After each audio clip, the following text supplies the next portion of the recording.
Sir మన video చూసి కింద కామెంట్లో వాళ్ళ డౌట్ అడుగుతున్నారు. ఈ చెక్ బౌన్స్ కేసులో మళ్ళీ ఆ మనీ రికవరీ చేసుకోవచ్చా? ఖచ్చితంగా చెక్ బౌన్స్ కేసులో మనీ రికవరీ అనేది 100% పాసిబుల్. చాలామంది కామెంట్స్ నేను కూడా చదువుతాం జరిగింది.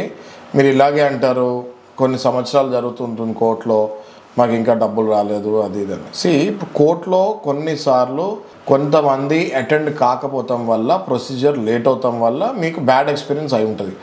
ప్రొసీజర్ కరెక్ట్గా ఫాలో అయ్యి ఎవ్రీ డేట్ కరెక్ట్గా మీరు వెళ్ళి అటెండ్ అయ్యి, మీ అడ్వకేట్ వెళ్ళి కరెక్ట్గా అటెండ్ అయితే డెఫినెట్గా within 1.5 year check bounce case అన్నది ఒక స్టేజ్కి ఈజీగా రీచ్ అవుతుంది. మీరే ఏదైతే చెక్ ఉందో అవతల వాళ్ళకి ఇచ్చి వాళ్ళు బౌన్స్ చేసినప్పుడు మీరే కోర్టుకి టైంకి వెళ్ళకుండా 3-4 సార్లు పెండింగ్ పెట్టి, లేకపోతే మీ అడ్వకేట్ టైంకి వెళ్ళకుండా పెండింగ్ పెట్టినప్పుడు సంవత్సరాలు ప్రొలాంగ్ అవుతూ ఉంటుంది. కాకపోతే మీరు ప్రతి దానికి కోర్టు మీద బ్లేమ్ చేయక్కర్లేదు, దట్ సంవత్సరాలు వెళ్తూ ఉంటుందని. ప్రొసీజర్ సరిగ్గా ఫాలో అయ్యి ఎవ్రీ డేట్ కరెక్ట్గా అటెండ్ అయ్యి తీసుకోవాల్సిన యాక్షన్ ఆ స్టేజ్లో తీసుకుంటే ఖచ్చితంగా చెక్ బౌన్స్ కేసు మీకు డబ్బులు వస్తాయి.